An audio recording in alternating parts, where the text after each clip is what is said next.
Esse é o primeiro episódio do nosso podcast. Nós temos a honra, eu tenho a honra de receber Thiago, Bruno e agora Zé. Prazer lhe conhecer. Obrigado, Teres. É um prazer fazer parte desse time. Espero poder contribuir. Uma honra estar aqui na sua casa, né? Nós estamos aqui na casa do Zé. Seu A Decanter. trabalho. No nosso aconchego. E hoje a gente vai fazer um podcast com ele. Thiago, quer fazer as honras? Então, o Zé, a gente já tem um conhecimento aí com ele, um cara muito íntegro, né? Um cara que tem um conhecimento muito vasto aí na área do vinho. E através dele, a Bruna gostou mais ainda disso, né? E me introduziu no mundo do vinho. Eu costumo brincar que eu entrei no mundo do vinho pela comida, que eu gosto mais de comer do que de beber. Mas aí você vai aperfeiçoando, vai ganhando conhecimento, né? E como um aficionado por conhecimento, eu fui pesquisar e estudar mais, e aí você descobre que tem muita ciência em volta disso, tem muita estratégia, né? Acho que é um ponto positivo que a gente tem que falar disso hoje, é uma bebida estratégica. E eu acho que a sua presença aqui vai enriquecer não só as pessoas que são entusiastas do vinho, quem também quer começar nessa área de bebida, né? Porque o brasileiro ele gosta muito de viver tendências, né? Mas o vinho ele está se provando aí ao longo do tempo como algo muito Atemporal, né? atemporal. Então acho que vai ser fundamental os conhecimentos que você vai passar para a gente e um posicionamento como um cara que é dominante no assunto, né? Com certeza. Obrigado pelas palavras, Thiago. Fico feliz e eu sempre falo, né? Até parece repetitivo, mas até me emociono. Eu sempre falo que o mundo do vinho me escolheu, né? Eu estava fazendo na época, eu estava fazendo enfermagem e trabalhando numa loja de vinho. A loja de vinho na época era para sustentar a família, né? O projeto era a enfermagem, mas aí eu cheguei num momento que eu não queria mais a enfermagem, porque não é o que eu queria viver. O hospital é um lugar Muito pesado, né? tenebroso. E aí eu falei, vou trancar aqui e vou me dedicar no mundo do vinho. Até esses dias eu achei o papel lá, eu tinha que voltar em 2012, 2013. Tchau. Faz um tempinho, né? Ainda tem uma carteirinha lá ainda que eu guardo de recordação, mas eu pensava que ia ser um projeto para mim futuramente aposentar, né? Mas se tornou meu trabalho, né? E o que eu vivo hoje não é nem pelo dinheiro, porque o mundo do vinho oferece pra gente muito mais do que dinheiro, né? Assim, eu já fiz várias viagens sem gastar nada, então assim, é uma das coisas que o mundo do vinho também nos proporciona. A gente conhece pessoas do mundo todo, então eu tive contato com russo, com canadense, com português, com italiano, tudo através do mundo do vinho, né? Então assim, é uma bebida que é fantástica, né? Você consegue ter vários acessos através dela. E uma coisa que eu sempre falo, meu pai, ele faleceu de overdose, né? Perdão, overdose não. Meu pai faleceu de cirrose. Então eu estou no mundo do vinho trabalhando com uma coisa que, assim, me trouxe dor. Mas eu falo para as pessoas, tem que ser um consumo consciente. Justamente. Não dá para a pessoa chegar em casa e tomar 3 garrafas de vinho. Vinho é degustação, né? Não Sim, é tem pra que tomar como se fosse uma Mas no dia que cerveja. você quer relaxar, talvez você toma 2 ali, mas não tem essa necessidade de você chutar o balde e tomar até cair. Até é difícil você achar alcoolismo nesse mundo, mas existe, mas é mais difícil do que em outras bebidas. Então assim, eu queria deixar esse adendo, né? Apesar da gente fortalecer, querer vender mais, mas da minha parte existe essa preocupação de ser uma coisa de consumo segura, de prazer, não uma coisa que venha trazer tristeza para as pessoas. Muito bom. Zé. Pelo que esse tanto de experiência que você viveu, você percebe que isso está mais ligado à cultura brasileira? Ou existe essa tendência também em outras sociedades, em outras culturas? O vinho, a gente, óbvio, né, vê que a cultura do vinho é muito disseminada na Europa, né? A gente tem Itália, Portugal, França como grandes expoentes, mas eu percebo que em alguns pontos o brasileiro meio que destoa determinadas culturas, né? Bom, a gente conversou nos bastidores, o próprio whisky, né? O brasileiro vai lá, coloca energético, coloca gelo, pra Cara, beber O aquilo cara a noite inteira. passa anos destilando, aí o cara vem num minuto ali, destrói a bebida. Degustação já era. E isso talvez para os mais estudiosos, né, para o cara da essência, né, é igual você chegar na Itália e colocar pizza no ketchup, né, os caras vão Cortar o cortar o espaguete. espaguete. Fica grilado. O que você pensa sobre isso, Zé? Vale, cada cultura tem a sua personalidade com aquele produto? Você é um cara mais conservador? Você acha que pela experiência, o cara conhecer, tá tudo certo? O que você pensa sobre isso? Eu gosto da etiqueta, mas eu acho que tudo tem um limite, né? Então, se a gente coloca muita etiqueta, a gente vai bloquear o consumo de várias pessoas da Elitiza bebida. demais, né? Elitiza demais. Mas sempre vai ter um glamour. O mundo do vinho, desde quando eu entrei, eu ouço muito, a gente vai democratizar, popularizar a bebida, mas não acontece, porque existe um glamour na bebida. E voltando à sua pergunta, o Brasil é muito jovem ainda na questão do vinho, né? Quem abriu o mercado para o mundo do vinho foi Collor, né? Collor é 88, 89, né? Década de 80, né? Final. Então, assim, é muito recente. Antigamente, quem tomava vinho era só os políticos, né? Só Aristocracia, tá? Que não sabe. E aí, para a população é muito novo ainda. Então, você ainda ouve muita besteira. E aí, Nossa. E como a gente ouve besteira?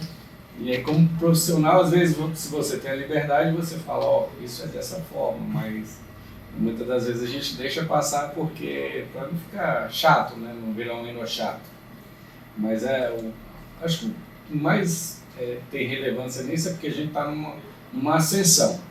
Existem pesquisas que até 2050 a gente ainda vai estar nessa ascensão do vinho, né? Quando, por exemplo, a Europa está passando por uma recessão. Não sei se você sabe, teve uma autorização do governo para destruir alguns vinhedos lá, que estava com superprodução e o consumo caiu, né? Então, e o Brasil continua crescendo. Hoje mesmo eu li a matéria que está fazendo vinho no Nordeste, no Rio Grande do Norte, né? Então, o Brasil vai continuar crescendo, né? A população cada vez mais vai ser adepta do mundo do vinho. E também tá virando um modismo em Goiânia, por exemplo, né? As pessoas bebem vinho porque é chique, mas muita gente ainda não entende o que é isso aqui. Eu venho do mercado de Brasília, né? Quando eu cheguei aqui eu tomei um susto, porque uma cidade quente, só que as pessoas só querem tomar vinho tinto. Hoje a gente está tomando um vinho branco, estamos no mês de agosto, né? Então é algo refrescante, agradável.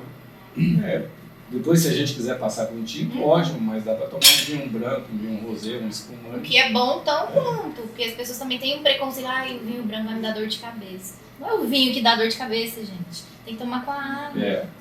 E aí, quando eu abri a loja, eu enchi a loja de vinhos brancos. Falei, nossa, vou arrebentar esse branco aqui. Tive que fazer promoção para liberar o estoque. Mas aí também tem uma preocupação que quando eu fui visitar os mercados, eu passei a entender. E ainda existe essas lojas no Goiânia. Tem lojas vendendo vinhos brancos com mais de 10 anos de idade, né? Vinho branco é para ser consumido fresco, 2, 3 anos. E aí, como que a pessoa toma um vinho velho branco que vai achar bom, né? Dificilmente, né? Então é uma bebida que tem que estar jovem ainda. Aí a gente derruba aquele mito, né? Quanto mais velho, melhor. O vinho branco, esse mito não vale. Pegando esse gancho, conta um pouco da tua história pra gente, como é que tu começou nessa área, quem que é o José e o que te fez brilhar os olhos nesse mundo? Falou que tu foi pela necessidade, Sim. Mas por que tu foi? O que te fez brilhar os olhos? Eu, em 2008, né, eu visitei essa loja, ficava do lado de uma loja da minha irmã lá em Brasília, na Asa Norte, e aí tava pedindo um currículo, né? Eu deixei o currículo, comecei a trabalhar na empresa, e aí nisso eu também estava fazendo enfermagem. E aí, esses dois mundos paralelos, eu decidi optar realmente para ficar no mundo do vinho. E aí, em 2009, já fiz meu primeiro curso do mundo do vinho através da ABS Brasília. Depois eu fiz pela W7, que é uma escola inglesa, certificação internacional. Fiz o nível 1, nível 2 e o nível 3. Estou pretendendo fazer o nível 4, que custa uns R$20 mil. Se tiver algum patrocinador aí que queira ajudar, Por favor. Você manifesta. Então, assim, existe grandes cursos que dá para a gente fazer isso de forma internacional. Por exemplo, essa escola W7 ela é certificada em Londres. Esse nível 4 só podia ser feito lá em Londres. Agora eles já trouxeram para o Brasil. Então, assim, quando estava em Londres, a pessoa gastava em torno de uns 80 mil a 100 mil. Aqui em Goiânia tem 2 pessoas que têm esse nível, né? E no Brasil deve ter umas 12 pessoas por aí. Nossa, muito pouco mesmo. Mas acaba deixando raro, né? O conhecimento Sim. notável. E como ela tem essa certificação internacional, né? Então qualquer lugar que você chegar, você vai ser reconhecido como um profissional excepcional. E nessa pegada, Zé, o que eu penso? Quando a Bruna me introduziu no mundo do vinho, né, eu mencionei que eu vim pela comida. E o que você diria que é interessante a pessoa ter de conhecimento para não assustar e para não repudiar, né? Porque assim, o paladar, ele, se você não está acostumado com vinho e com esse tipo de bebida, né, não vai ser algo agradável de primeira, né? Então, se a pessoa não tem o conhecimento, o que você indicaria para ela iniciar para isso ser prazeroso e gradativo para ela ir melhorando? Primeiro de tudo, tem que esquecer aquele vinho suave de mercado, né? Que eu nem vou mencionar o nome, porque esse não é vinho do meu gosto. E apesar dele ser suave, no outro dia ele ainda dá uma dorzinha de cabeça, um enjoo. Ressaca. Então, o primeiro ponto é evitar esse tipo de vinho, porque isso vai atrasar sua evolução no mundo do vinho. O ideal é procurar uma loja especializada, como a Decanter, como outras que tem, e aí ser assessorado para ter esse início. Uma boa dica é vinho branco, porque o que as pessoas não gostam no mundo do vinho é a distringência do tanino. Basicamente é essa distringência, né? Que é aquela sensação de mastigar uma banana verde, um caju. Então é basicamente isso que as pessoas não gostam. Os vinhos brancos, eles não têm tanino. Então, por aí eles já são agradáveis. E tomando eles na temperatura correta, bem climatizado, vai ser maravilhoso. Então, começa pelos vinhos brancos, e aí depois pode ser os vinhos rosados, que o rosé está ali entre o branco e o tinto, né? Fazendo aquele meio termo. E existe também uvas, né? Todas as uvas, a gente pode chamar de uva ou castas, eu prefiro chamar de castas. As uvas deixa mais para aquelas de mercado, as comestíveis. Existem uvas castas que têm a característica de ser mais agradável, de não ter tanino. A primeira que eu posso mencionar é a Pinot Noir, que é de origem da Borgonha. É uma uva que, quando dá tanino, é bem imperceptível, assim, bem dóceis, né? Então, essa é a primeira uva que dá para as pessoas degustar sem sentir essa agressão do tanino. E aí também tem a Beaujolais, que também é da mesma região lá da Borgonha, do lado da Borgonha. Então essas são as primeiras uvas ali mais leves para a pessoa começar a tomar no mundo do vinho e não ter essa sensação de astringência na boca. Zé, você mencionou aí sobre a temperatura. O que você recomenda como temperatura adequada e o que a temperatura pode mudar no paladar, no vinho? Nas literaturas tem muito assim, né? Consuma a temperatura ambiente.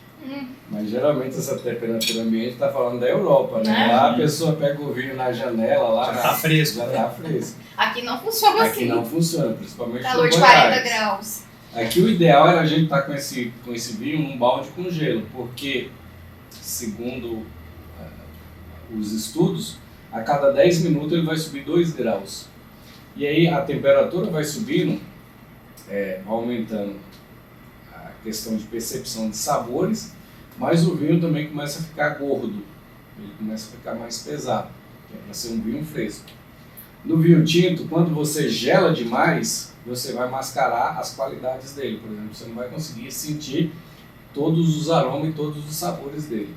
Então, quando você serve na temperatura certa, ele vai expressar o seu potencial máximo. Então, é basicamente isso. Bacana.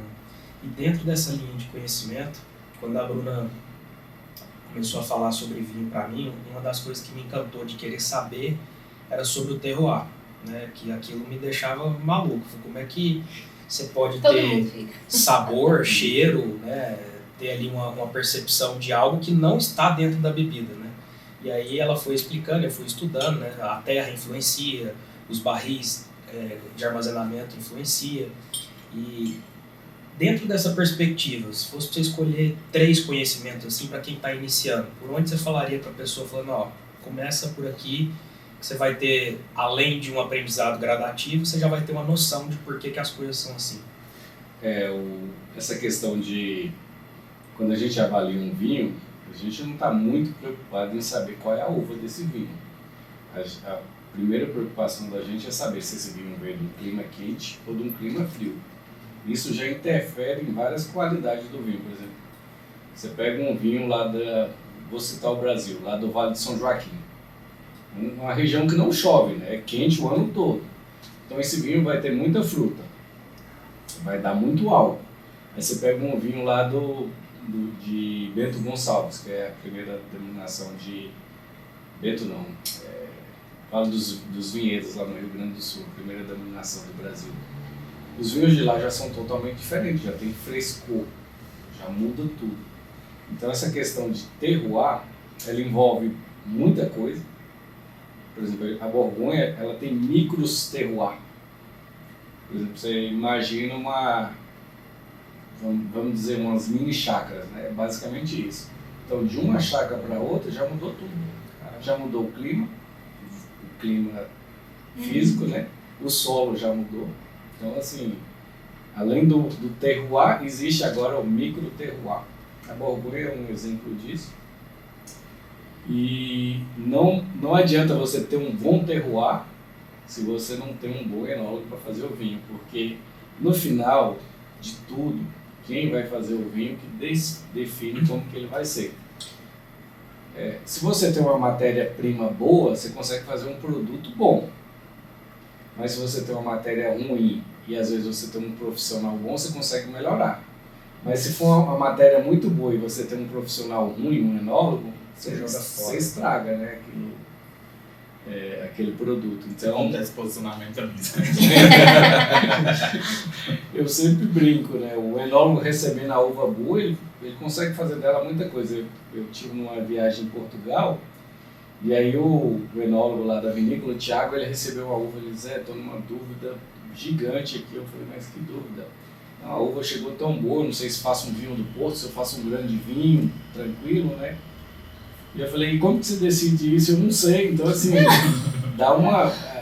Parece simples, né? Mas quando chega o produto para eles, dá uma É bem complexo. É igual aqui, né? Quando eu É. cheguei, eu fiquei na dúvida onde é que a gente vai utilizar para fazer um podcast, que é tudo tão bonito que a gente fica... dá aquela coisa, aquela bugada na mente. Então, assim, para mim, o que decide mesmo é o enólogo. E outra coisa que o enólogo também pode decidir é se esse vinho vai ser consumido em 2 anos, 3 anos ou 5 anos. Porque, por exemplo, esse tipo de vinho não é um tipo de vinho que precisa de carvalho. Essa é uma uva que não se identifica muito com carvalho. Então, o ideal é que ele seja consumido jovem. Mas o mercado americano, por exemplo, já passa em carvalho. E aí você já pode guardar mais tempo, porque o carvalho tem muito tanino, né? E esse tanino dá longevidade. O que o vinho precisa para ter longevidade é acidez, tanino, né? Então o carvalho vai passar essas características e teor alcoólico. Então quando tem esses 3 compostos aí mais altos, ele consegue envelhecer um pouco mais. Vou fazer as honras para nossa pergunta final. Acho que você pode perguntar de harmonização. A gente está degustando agora Ah, é uma uma boa. borrata que a Bruna também me ensinou a gostar, então acho que você podia ir nessa linha aí. Degustação de vinho branco, porque as pessoas elas têm muito assim, mas isso tem que ser com isso. O que você pensa sobre essa questão? Existe uma regra realmente ou você acha que vale a pena testar? Existe o conceito de harmonização, mas eu sempre falo, são diretrizes de harmonização, mas a gente tem que respeitar muito o gosto pessoal. Por exemplo, se você não gosta de vinho branco, eu tenho que pensar numa opção de tinta para acompanhar seu prato. Então, além da questão da semelhança do prato, o principal é o cliente, né? Quem está consumindo. Um exemplo, se você não gosta do vinho branco, eu tenho que buscar um vinho tinto. Se você não gosta da burrata, eu tenho que pensar num prato que vai te agradar com o vinho que você está tomando. E aqui no Goiás a gente tem mais essa dificuldade, estou puxando um pouco de regionalização para cá, que aqui o cliente ele é diferente de todos do estado. O cliente nas demais regiões ele chega e escolhe a comida, e depois ele pensa no vinho. Aqui não, o cliente chega, pede o vinho, depois quer pedir um prato. Então, como que você harmoniza? Você tem que ser flexível, né? Então, tem que ser bem flexível. Para quem não sabe o que é harmonizar, é aquele sabor que vem no final, que ele tem que ser agradável com o que você está comendo, que não vai amargar. Sim, os dois elementos têm que interagir, né? A comida e o vinho. Eles têm que se somar para realçar o sabor dos dois. Até ontem, num treinamento que eu dei, eu falei, não adianta você ter um bom chefe, o cara faz uma comida maravilhosa, aí você chega no salão, você indica um vinho errado, Justo. aí começa a metalizar gosto de iodo daquilo, aí o cara fala, não, o cara colocou iodo na minha comida, então assim... Peixe é bem complicado, Sim. né? Muito complicado. Principalmente quando é do mar, né? Dá muito esse gosto de iodo, dependendo de qual vinho ele escolheu. Principalmente os vinhos que tem tanino, eles têm a tendência de metalizar com bacalhau, com salmão, subir de água salgada. Para quem ficar até o final, eu pedi para o Zé fazer uma recomendação de um casamento de comida com vinho para não ter erro, né? Aquele bola de segurança, Sim. Não ter erro. Agora eu vou deixar o Teles entrar no assunto que a gente estava falando aqui nos bastidores, né? De vinho, o próprio whisky, né? Os espumantes serem bebidas estratégicas, né? E hoje o nosso objetivo aqui é a estratégia, tanto com o seu conhecimento, quanto com essa nossa ideia de levar conhecimento para as pessoas e também proporcionar uma conexão que gere valor para todos os profissionais que acompanharem o que a gente vai propor de negócio aqui. E nessa perspectiva, o Teles é um baita profissional aí que mudou a realidade dele, saindo de um mero fotógrafo para um cara que enxerga a essência na foto, né? E aí eu vou deixar ele fazer essa pergunta aí, porque está bem incrustada no que você está projetando para sua carreira aí. Na verdade, é muito simples. Assim, eu acredito que posicionamento de imagem vai muito além da foto, né? Tá na roupa, tá na postura, porque não adianta eu estar trajado de repente com um terno Armani, de, sei lá, R$30.000, e ser extremamente mal educado com os outros. Então, posicionamento de imagem é uma coisa que vai muito além. E eu, particularmente, nós, na verdade, acreditamos que posicionamento de imagem também está naquilo que a gente consome. Na comida, na bebida, sendo mais específico na questão das bebidas. Então, sendo o vinho uma delas, uma bebida estratégica. Você acha que, além disso, o que você acha dessa afirmação? Você acha que o vinho pode ser uma bebida estratégica, pode ser uma bebida que de repente vai abrir portas para alguém que quer fechar melhores negócios, ter essa cultura do vinho e se aprimorar nisso? Pode ser uma porta de entrada para de repente alguém que quer entrar no mundo high ticket? O que você acha sobre isso?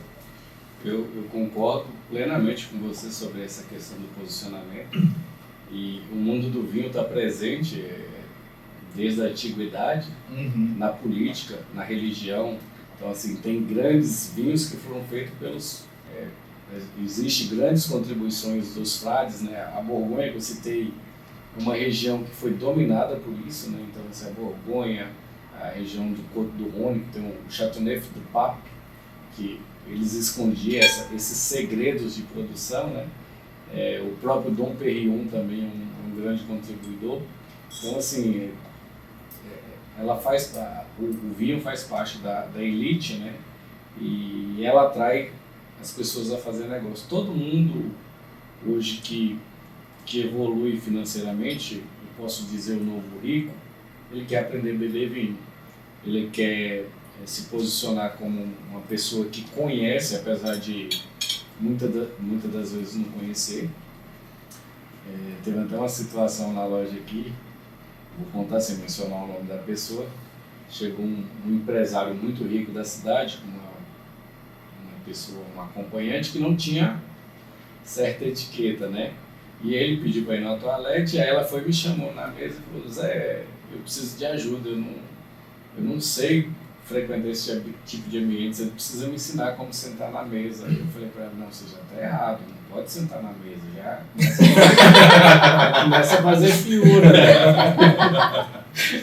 A cadeira tá aí para isso. Então, assim, o mundo do vinho tá muito emergente e, por exemplo, hoje você tem jovens aí ganhando milhões, né? E acaba que esses jovens vão virar consumidores de vinho, porque, não falando das outras bebidas, mas para mim são bebidas vazias. Às vezes eu passo na frente de bares aí, assim, é até deprimente, né? As pessoas ali tomando uma cerveja e, assim, acho que falta alguma coisa a mais. Eu não me vejo naquela posição. Parece que é só pela farra. Não é pelo álcool, pela né? história em Ali, si. né? Então, assim, até existe aqui presente com a gente uma pessoa, não está na gravação, mas o Carlos é um cliente que vem aqui na loja. Assim, a gente tem muitas histórias engarrafadas e desengarrafadas, né? Às vezes ele lembra de uma, às vezes esse dia a gente estava comentando do primeiro vinho que ele tomou na loja, né? Que eu não lembro nem quando foi, mas assim...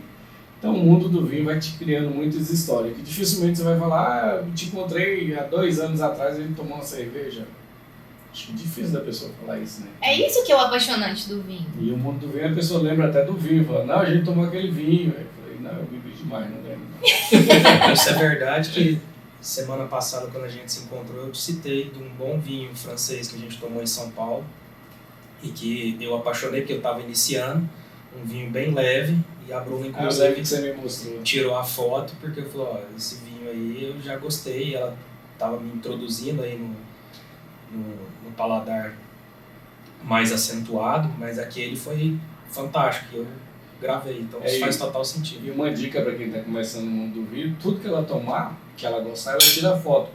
Porque no final vão ser tantas opções que, se ela não registrar, depois ela nem lembra do que gostou. É muitas, Então, vale a muitas, pena infinitas. registrar. Tem alguns aplicativos que ajudam nesse sentido, e para a pessoa registrar o que ela... Até para entender o que tem dentro daquela garrafa, Sim. né? Com o que harmoniza. E às vezes dentro daquele aplicativo ela pode colocar com quem ela estava tomando, a experiência, a sensação. Antigamente eu tinha um caderninho, não sei nem por onde ele anda, né? Então, assim, tudo mudou, né? Virou tudo digital.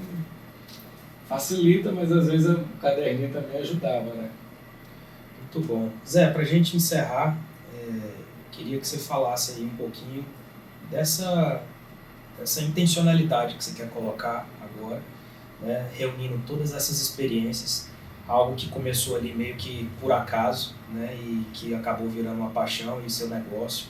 É algo que encanta e conecta pessoas, né? Gera experiências, e são experiências realmente de peso, não são coisas vazias, como nós falamos aqui.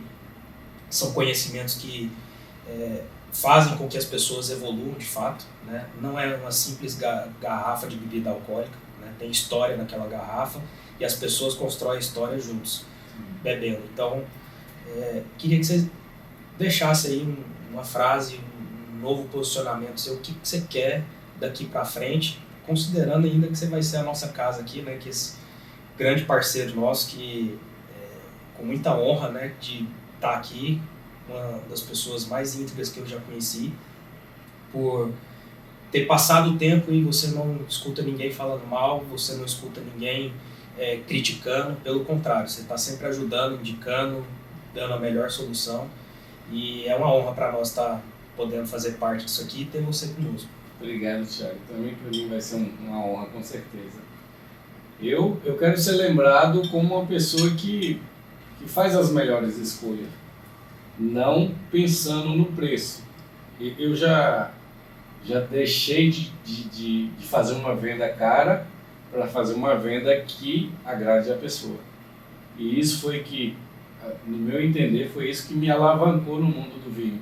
Eu sou muito sincero, eu não gosto de mentiras, eu detesto mentiras. Então, quando eu falo para o cliente: esse vinho não vai te agradar, se ele quiser levar, é risco dele, né? E às vezes, assim, a importadora também, como eu trabalho com a Decanter, às vezes ela traz um vinho que não é para o meu mercado, mas é para o mercado de São Paulo. Então não tem por que eu querer forçar esse vinho, por exemplo, Thiago, você vai levar esse vinho que você vai gostar, e você vai chegar lá, vai tomar a primeira taça, vai despejar na pia. Eu não quero isso. Eu quero ser lembrado por uma pessoa que faz uma indicação correta, pensando às vezes no bolso da pessoa, sem querer extorquir a pessoa, e que ela tenha momentos felizes, né? Então, quero ser lembrado por isso daí, por ser uma referência no mundo do vinho nesse sentido, não de querer colocar maços e maços de dinheiro no bolso. Dinheiro é importante, mas é uma consequência. Mas no final eu acho que você trazer alegria, felicidade para as pessoas e inclusive tem uma situação na loja que esse cliente nunca mais voltou. Tinha um profissional aqui, o cliente chegou para jantar na época que a gente tinha um funcionamento do wine bar, e ele falou, vou vender só vinho caro para aquele cliente. Gente. Funcionou, só que no final, quando foi pagar a conta, foi aquela confusão, o cliente nunca mais voltou na loja, e aí ele fica com aquela percepção que a Decanter é cara. Na verdade não é cara, você pode vir aqui tomar um vinho de R$70, ou pode vir gastar um vinho de 4, 5 mil reais, então assim, tem para todos os bolsos e gostos. Acho que o mais importante é você agradar o paladar e a pessoa sair feliz. Bom, e no final, ela tendo essa percepção de transparência e sinceridade, ela vai voltar. Não tem como. Principalmente o público goiano, né, que ele gosta muito desse contato, então às vezes eu mando a mensagem pro cliente, tem um vinho aqui que você gosta, estou passando aí na loja para ver, para pegar, então assim, acho que o goiano ainda tem muito isso, né? Algumas cidades mais verticalizadas perderam bastante essa conexão, mas Goiânia ainda tem. Talvez... Deixa eu ver. Do jeito que está erguendo o prédio em Goiânia, talvez um dia muda, né? Mas ainda existe muito essa vontade de ver o produto, de pegar, até mesmo de vir ter o contato, né? Então, assim, isso facilita muito na decisão do cliente e também na venda da gente. Uhum.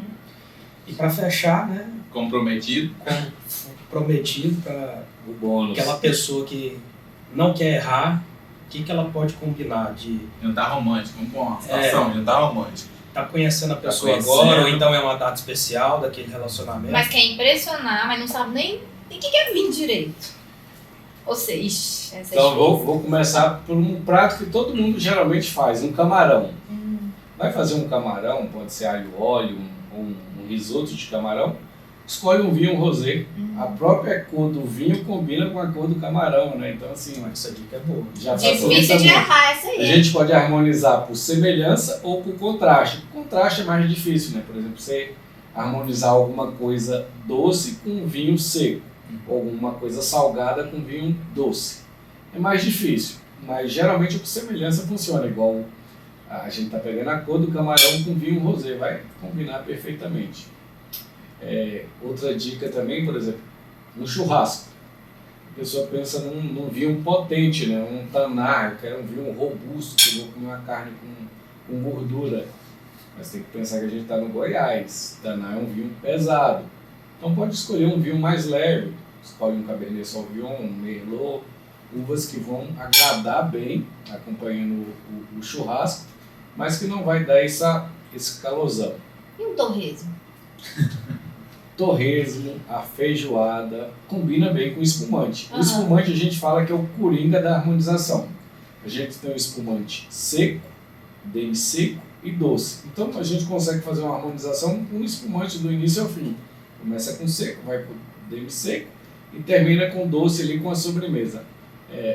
Uma das harmonizações que é difícil de fazer e a gente consegue fazer com espumante é da feijoada.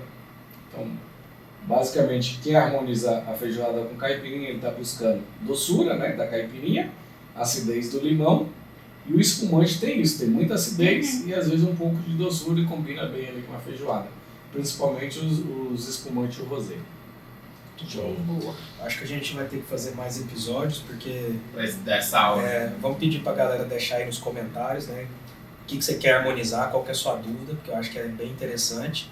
E aí no próximo a gente já começa falando sobre massas, né? Essa dica da feijoada já No vou próximo a usar. gente também pode falar da pamonha, né? Que o goiano Nossa, adora. boa! Essa é boa. Já deixa aí. Acho que a deixa gente aí. vai trazer até uma Massas e pamonha pamonha. pra Gostei, harmonizar. gostei. Já deixa essa ligada. Muito boa. Pessoal, então é isso. Zé, uma honra estar aqui na tua casa. Eu que agradeço. Fico feliz demais por esse momento. Eu acho que tudo que a gente pode contribuir para as pessoas viver melhor, a gente vai contribuir. Com certeza. E você dá curso, Zé? Tô querendo, Não, há você tem. tempo. Não, então vai ter tempo, porque é o melhor que eu conheço. Eu queria, não quero mais. Não, mas Eu ele quero. Então, beleza. Eu quero. Então pronto. Pessoal, só pra gente fechar, sigam o Zé aqui, segue o Instagram dele, segue a Arroba Decanta. Decanta.go. E é isso, vocês já sabem, estaremos no mesmo E lugar. vamos dar um brinde para Encerrar. por esse evento Chave. maravilhoso. Vai lá. Saúde. E muito sucesso também. Fechou? Muito bom, hein? E aí, Carlos? Passou o teste? Não, que é isso? Conteúdo legal,